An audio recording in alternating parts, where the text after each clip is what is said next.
Hello everyone. So guys एक newspaper article की parsing करते हैं कि क्या कुछ इसमें है। देखिए, ये हेडलाइन है गाइज। यहाँ लिखा है कि Delhi high court stays bail granted to Kejriwal. जब भी आप हेडलाइन पढ़ेंगे गाइज, तो हेडलाइन में आपको ज़्यादातर a n the is are M ये सब आपको दिखाई नहीं देगा। या तो आपको प्रेजेंट इंडेफिनिट दिखाई देगा, जैसा कि आप देख सकते हैं यहाँ पर स्टेज लिखा हुआ है, या कई बार आपको V3 दिखाई देगा, जैसे आप देख सकते हैं यहाँ पर ग्रांटेड लिखा हुआ है। तो हमें समझना है कि कह क्या रहा है, वो समझने की जिम्मेदारी हमारी, हमें अंदाज़ा लगाना होगा। तो कैसे समझेंगे कि भाई Delhi high court stays bail, तो हम यहाँ स्टेज लिखा है तो हम समझेंगे कि उसने स्टे कर दिया। प्रेजेंट डेफिनिट है, हम समझेंगे कि काम कंप्लीट हो गया है। तो दिल्ली हाई कोर्ट ने बेल पर स्टे लगा दिया है, तो हम इसको ऐसे समझेंगे, स्टे लगा दिया है। अब इस बेल के बाद लिखा हुआ है ग्रांटेड टू केजरीवाल। टू तो हमारा प्रेपोजिशन है, केजरीवाल हमारा रिसीवर है, प्रेपोजिशन का ये ऑब्जेक्ट हो गया। तो ये तो हमारा ऑब्जेक्ट हो गया, ये प्रेपोजिशन है। लेकिन इस बेल के बाद ये ग्रांटेड क्या कह रहा है, ये ग्रांटेड क्या है, तो ये वर्ब की थर्ड फॉर्म है। तो अचानक इस बेल के बाद ये वर्ब की थर्ड फॉर्म क्यों आया, तो इसे हम कहते हैं पास्ट पार्टिसिपल फ्रेज। तो अगर भाई अखबार पढ़ने में एक्सपर्ट होना है तो फ्रेज और क्लॉजेज में एक्सपर्ट बनना पड़ेगा। देखिए होता क्या है, पास्ट पार्टिसिपल फ्रेज। जैसे इसी सेंटेंस को फिर से देखते हैं, इसको पूरा करते हैं। जैसे दिल्ली हाई कोर्ट ने स्टे लगा दिया बेल पर, तो अगर मैं बोलूं कि my friend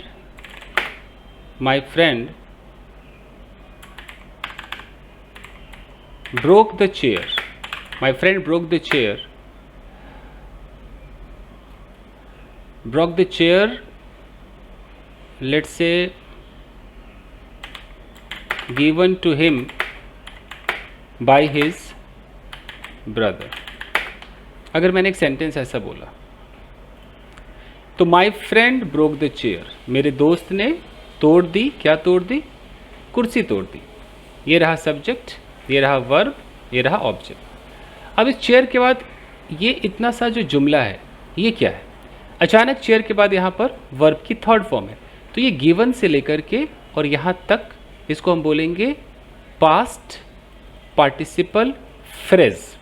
past participle phrase ये काम किसका करेगा, एडजेक्टिव का काम करेगा। कैसे एडजेक्टिव हो गया, ये चेयर नाउन है, तो जो नाउन और प्रोनाउन के बारे में कुछ बताए वो एडजेक्टिव है।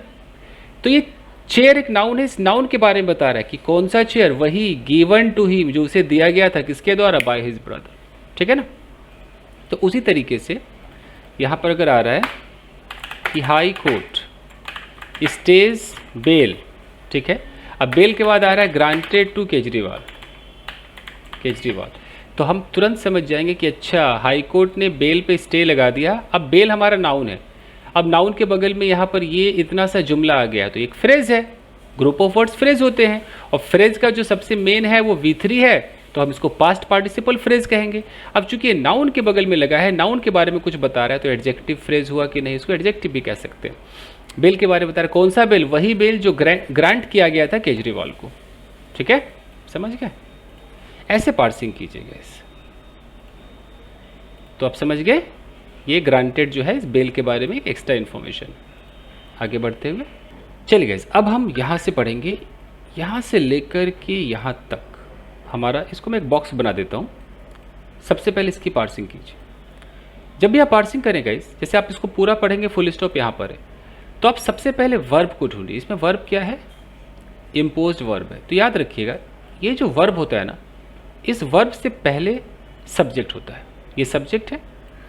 और सब्जेक्ट के बाद जब वर्ब आता है, चाहे वो लिंकिंग वर्ब हो, हेल्पिंग वर्ब हो या मेन वर्ब हो, तो इस वर्ब से लेकर प्रेडिकेट कहलाता है।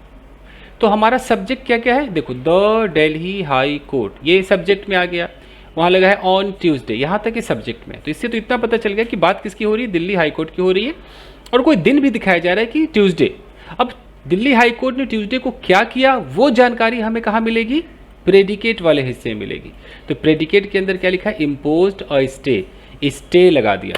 इम्पोज, जैसे इम्पोज पेनल्टी होता है ना, पेनल्टी लगा दिया, तो स्टे लगा दिया, रोक लगा दी।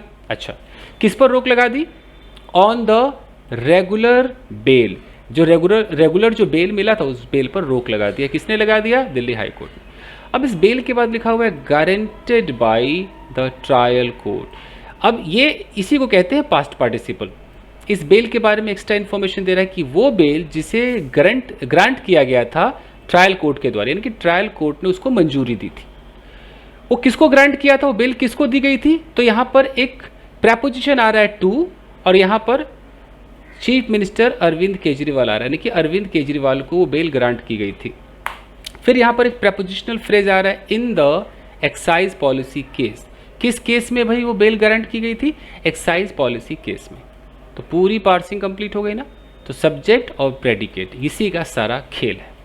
आगे देखते हैं क्या। देखिए यानी क्या है कि जस्टिस सुधीर कुमार जैन सेड, तो अब सेड, तो जस्टिस सुधीर कुमार जैन, ये पूरा हमारा क्या हो गया? ये सब्जेक्ट हो गया। अब सेड के बाद जो है वो सारा प्रेडिकेट हिस्सा है। तो सेड कहा, क्या कहा? The trial court had not sufficiently appreciated the evidence submitted by the ED। अब देखिए क्या कहा कि द ट्रायल कोर्ट। अब सेड के बाद अब पूरा डायलॉग चल रहा है। क्या कहा? तो ये कहा कि जो ट्रायल कोर्ट है हैड नॉट सफिशिएंटली अप्रिशिएटेड, यहाँ पास्ट परफेक्ट है कि सही तरीके से अप्रिशिएट नहीं किया, सही तरीके से देखो एक तो अप्रिशिएट होता है कि हम किसी की तारीफ करते हैं, अप्रिशिएट करते हैं कि वाह वाह वाह बड़ा अच्छा काम किया। यहाँ कोर्ट में अप्रिशिएट का मतलब है कि उसकी बात नहीं सुनी, उसके एविडेंस को सही से देखा नहीं, उतना वैल्यू नहीं दिया, ये अप्रिशिएट का मतलब होना चाहिए। तो जस्टिस सुधीर कुमार जैन ने कहा कि जो ट्रायल कोर्ट है had not sufficiently appreciated the evidence, उस एविडेंस को सही से उस पर तवज्जो नहीं दिया। कौन सा एविडेंस? पास्ट पार्टिसिपल फ्रेज देखिए, सबमिटेड बाय ईडी, वो एविडेंस जिसे सबमिट किया गया था एनफोर्समेंट डायरेक्टरेट, जिसको शॉर्ट में ईडी कहते हैं, उसके द्वारा। तो दो बार हमें पास्ट पार्टिसिपल मिल गया, यहाँ सबमिटेड बाय और एक जगह हमें ग्रांटेड टू मिला था। समझ गए? चलिए आगे बढ़े। अब देखिए यहाँ पर लिखा हुआ है द जज also conquered with additional solicitor general SV Raju's contention. पहले यहाँ पे रुको, अब पहले हम कंकर्ड पे जाएंगे। कंकर्ड हमारा वर्ब है, तो यानी कि इस वर्ब से पहले जो होगा वो सब्जेक्ट कैटेगरी होगा। तो द जज यानी कि बात जज की हो रही है, जज ऑल्सो मतलब भी, तो जज ने भी, ठीक है। अब क्या? कंकर्ड, कंकर्ड का मतलब होता है सहमत हो जाना, अग्री कर जाना। तो जज भी अग्री हो गया। किससे अग्री हो गया? यहाँ प्रेपोजिशन लगा है विद, यानी कि फिक्स्ड प्रेपोजिशन लगा है। Conquered with what? With additional solicitor general SV Raju's contention. तो SV राजू से सहमत हुआ कि राजू के कंटेंशन, कंटेंशन मतलब तर्क से सहमत हुआ, तर्क से सहमत हुआ, क्योंकि यहां पर एपोस्ट्रोफी S लगा है। याद रखिएगा, एपोस्ट्रोफी S जिस नाउन के पे लगता है उस नाउन के साथ कुछ नहीं होता, उस नाउन के बगल में जो उसके साथ होता है। अगर मैं यहां पर कहता हूं कि my friends brother got married, तो यहाँ पर शादी मेरे दोस्त की हुई है या उसके भाई की हुई है? मेरा मेन सब्जेक्ट कौन है? ये नहीं है, ये है मेन सब्जेक्ट, ठीक है। तो ऐसे सोचा कीजिए, एपोस्ट्रोफी S के बाद जो नाउन है, दोनों ही तो नाउन है। देखो माई फ्रेंड ये भी नाउन है, माई क्या है? मेरा पॉजिटिव एडजेक्टिव है, फ्रेंड क्या है? मेरा एक कॉमन नाउन है। और यहाँ पर देखो ब्रदर है, ये भी मेरा एक कॉमन नाउन है। लेकिन ये भी नाउन, ये भी नाउन, लेकिन इस नाउन में अगर एपोस्ट्रोफी S लग गया तो इस नाउन से बिलोंग करता है ये वाला नाउन, तो मैं ये मेरा मेन सब्जेक्ट होगा, ये नहीं होगा। ये तो बस पोजीशन को दिखा रहा है कि दोस्त किसका है? फ्रेंड का है। Got the point? चलिए आगे बढ़ते हुए, हाँ जी, तो हम समझ गए कि जज ने कंकर्ड किया, सहमत हो गया। किससे? कंटेंशन से, तर्क से। किसके तर्क से? SV राजू के तर्क से। क्या था वो तर्क? अब इस कंटेंशन के बगल में दैट लगा है। पूरा दिमाग लगाओ और मुझे बताओ कि इस दैट का क्या मतलब आज हो जाए। क्या है ये दैट? सोचो सोचो, क्या रिलेटिव प्रोनाउन है? क्या दैट का मतलब जो है? दिमाग लगाओ, फिर से पढ़ो। द जज also conquered with additional solicitor general SV Raju's contention that the central agency had not been given adequate chance to argue its stay application. जब आप ग्रामर पढ़ोगे गाइस बहुत ज़्यादा तो आपको शायद कभी दिखाई दे, इसको बोलते हैं noun clause in apposition.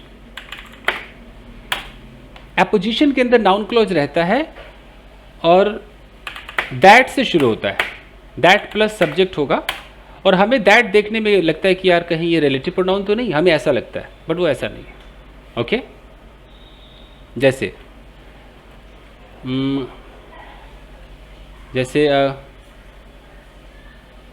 I don't like the fact, I don't like the fact, या द की जगह मैं दैट कर देता हूँ, यार मुझे वो फैक्ट पसंद नहीं है, I don't like that fact, मुझे वो फैक्ट पसंद नहीं। क्या आपको पता चल रहा है मैं किस फैक्ट के बारे में बात कर रहा हूँ? नहीं ना। तो अब मैं इस फैक्ट को ही डिफाइन करूंगा, आपको लगेगा कि मैं शायद कोई एडजेक्ट वो रिलेटिव प्रोनाउन लगा रहा हूँ, आपको लगेगा, बट मैं इस फैक्ट को ही बता रहा हूँ और इसको मैं क्लॉज के रूप में बताऊंगा, वो एपोजिशन कहलाएगा। इसी फैक्ट के बारे में बता रहा हूँ कि that I don't like the fact that she loves Ramesh. कौन सा फैक्ट है? कि ये की है कि वो रमेश से प्यार करती, इस फैक्ट, ये फैक्ट मुझे पसंद नहीं। तो अगर मैं खाली फैक्ट पे रुकता तो आपको पता नहीं चलता कि मैं किस फैक्ट की बात कर रहा हूँ। किसी का मर्डर हो गया, ये फैक्ट, किसी की किडनैपिंग हो गई, ये फैक्ट, किसी ने किसी का दिल तोड़ा, ये फैक्ट, आपको कैसे पता चलेगा किस फैक्ट की मैं बात कर रहा हूँ? तो मैं उस फैक्ट को ही रिवील कर दूंगा। तो जब मैं रिवील करूंगा ना, तो मुझे क्या चाहिए? नाउन क्लॉज इन एपोजिशन चाहिए। Getting the point?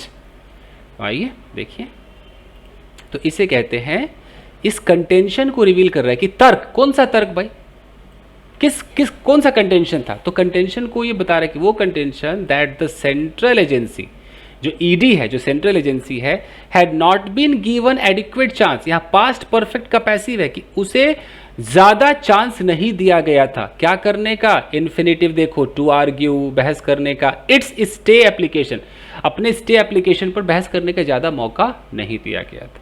ठीक है, ये है। चलो, मतलब ये स्टे लगाना चाह रहा होगा लेकिन ट्रायल कोर्ट ने बात सुनी नहीं होगी, ये है। अब देखो, द ट्रायल कोर्ट यानी कि वकेशन जज, द यहाँ लिखा है द वकेशन जज, यहाँ बीच में ट्रायल कोर्ट लिखा है कि बात ट्रायल कोर्ट की हो रही है। तो जो वकेशन जज है, मुझे लगता है वकेशन जज इसलिए कहते हैं कि छुट्टियों में भी जज बैठते होंगे। अब जो कानून जानता है वो जल्दी समझ जाएगा।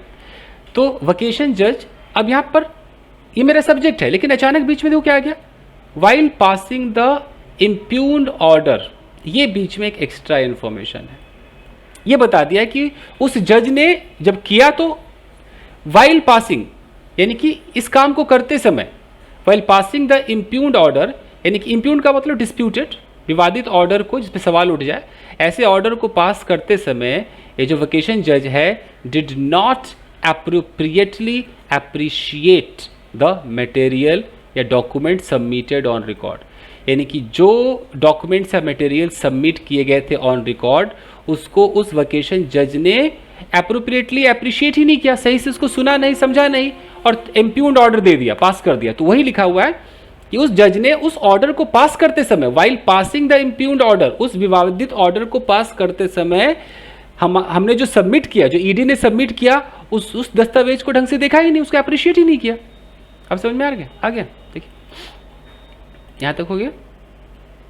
यहां भी अगर मैं कहूं कि ये क्या है, डॉक्यूमेंट्स के बाद यहां सबमिटेड क्या है, तो आप समझ जाओगे ना, पास्ट पार्टिसिपल फ्रेज है ये बता रहा है कौन सा डॉक्यूमेंट्स, वही डॉक्यूमेंट जिसको सबमिट किया गया था। And please taken by ED, please का मतलब होता है कि जो भी आर्गुमेंट वगैरह होता है ना, कि उन्होंने अपनी तरफ से जो लगाया होगा, ईडी ने जो क्लेम किया होगा, उसको भी एप्रिशिएट नहीं किया। द हाई कोर्ट सेड, ऐसा हाई कोर्ट ने कहा। ठीक है, तो ये जो टेकन बाय है, ये प्लीज हमारा नाउन है, इस नाउन के बाद है टेकन बाय, तो टेकन बाय ये सब पास्ट पार्टिसिपल फ्रेज ही तो कहलाता है कि ये प्लीज जो है वो किसके द्वारा क्लेम किया गया था। तो ये चलिए, किसके द्वारा अर्जी लगाई गई थी।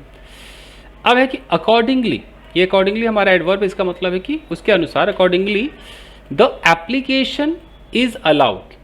तो उस हिसाब से इस सबको अगर देखा जाए तो इन सब के अकॉर्डिंग वो जो स्टे पर एप्लीकेशन है कि भाई स्टे लगा दो जी, तो वो एप्लीकेशन इज अलाउड, वो अलाउड है। अब यहाँ जो अलाउड है इसको हम क्या समझे, हम इसको ये भी समझ जाते हैं कि उस एप्लीकेशन को अलाउ किया जाता है। अगर अलाउ किया जाता है तो हम इसे कहेंगे प्रेजेंट इंडेफिनिट का पैसिव। हम चाहे तो इसे स्टेट ऑफ बीइंग भी कह सकते हैं कि वो एप्लीकेशन अलाउड है जी। ये दोनों तरीके से देखने में अच्छा लग रहा है। The operation of the इम्प्यून्ड order is state. अब जो ऑपरेशन है उस इम्प्यून्ड ऑर्डर का, देखो ऑपरेशन ये हमारा सब्जेक्ट है, किसका ऑपरेशन? Of the इम्प्यून्ड order. इम्प्यून्ड यहाँ पर थर्ड फॉर्म में क्या है? ये भी पास्ट पार्टिसिपल है, ये एडजेक्टिव का काम कर रहा है। ऑर्डर के बारे में बता रहा है, कैसा ऑर्डर है? विवादित ऑर्डर है, ठीक है। तो वो जो ऑपरेशन है इच स्टेट, अब वो ऑपरेशन रुका हुआ है, ठीक है, रुका हुआ है। Is state the operation of the इम्प्यून्ड order is state. Justice Kumar ruled. Rule का मतलब होता है उन्होंने अपना जजमेंट दिया, तो जस्टिस कुमार ने जजमेंट दिया कि अब जो है वो स्टे हो गया। अब वो ऑर्डर किसी काम का नहीं है, उस पर ज़्यादा कार्रवाई नहीं होगी, अब ऑर्डर कहीं पास वास नहीं होगा, वो स्टे हो गया। चलिए आगे देखिए। आम आदमी पार्टी सेड, आम आदमी पार्टी ने कहा, क्या कहा? कि it disagreed with the order. मतलब ये अब यहाँ डिसअग्रीड तो पास्ट टेंस है, तो कई बार होता है कि अगर हम नैरेशन बदल दे तो जो डिसअग्री है, जो प्रेजेंट इंडेफिनिट है, वो भी पास्ट इंडेफिनिट हो जाता है।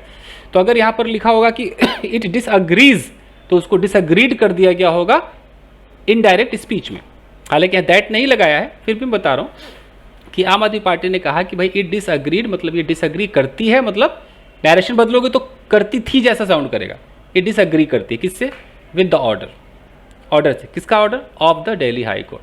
तो ये ऑर्डर के बाद यहाँ प्रेपोजिशनल फ्रेज बता रहा है, इसको बोलते हैं हम एडजेक्टिव। ये भी एडजेक्टिव है, प्रेपोजिशनल फ्रेज है बट एडजेक्टिव है। क्यों? क्योंकि ऑर्डर के बारे में एक्स्ट्रा इन्फॉर्मेशन दे रहा है। कौन सा ऑर्डर? दिल्ली हाई कोर्ट का order. And would challenge, would का मतलब करेगी, तो विल का ये विल से ये वुड बना है, यानी कि नरेशन यहाँ इन लोगों ने बदला है। तो उसने मतलब डिसअग्री करती है, और आम आदमी पार्टी ने कहा कि डिसअग्री करती है और वो चैलेंज करेगी इस ऑर्डर को in the supreme court. Supreme court में चैलेंज करेगी। मैं यहाँ जो नरेशन समझाना चाह रहा था एक्सक्यूज मी, वो ये समझाना चाह रहा था कि अखबार वाले आजकल क्या करते हैं, दिक्कत है कि सेट के बाद वो दैट नहीं लिखते हैं, ये गलत करते हैं। नहीं लिखते तो लोगों को पता नहीं चलता। जैसे मैं बोलूँ कि भाई आम आदमी पार्टी सेड, अब अगर मैं सेड के बाद ऐसे बोलूँ कि वो आम आदमी पार्टी ने कहा कि इट डिसअग्रीज, तो ये मेरा डायरेक्ट स्पीच है। जब मैं इसे इनडायरेक्ट में चेंज करूंगा तो मैं ऐसे बोलूँगा कि आम आदमी पार्टी ने कहा कि, आम आदमी पार्टी सेड दैट इट, अब प्रेजेंट इंडेफिनिट किस में जाएगा? डिसअग्रीड हो जाएगा कि नहीं हो जाएगा? इट डिसअग्रीड, ऐसे होगा। अगर मैं कहूँ कि आम आदमी पार्टी सेड, आम आदमी पार्टी ने कहा कि भाई ये ऑर्डर को चैलेंज करेगा, it will challenge the order. तो जब मैं इसका इनडायरेक्ट करूंगा तो मैं बोलूंगा ना कि आम आदमी पार्टी सेड, यहाँ तो मुझे दैट भी लगाना चाहिए, दैट इट, और विल का मैं क्या कर दूंगा? वुड कर दूंगा, it would challenge the order. समझ रहे? ये मैं समझाना चाह रहा था। एनीवेज आई होप कि आपकी समझ में आ गया होगा। तो ऐसे पार्सिंग करते हैं। वीडियो को लाइक कीजिए, बहुत कुछ अभी बाकी है। मिलते हैं अगले एपिसोड में। Thank you very much. Thank you.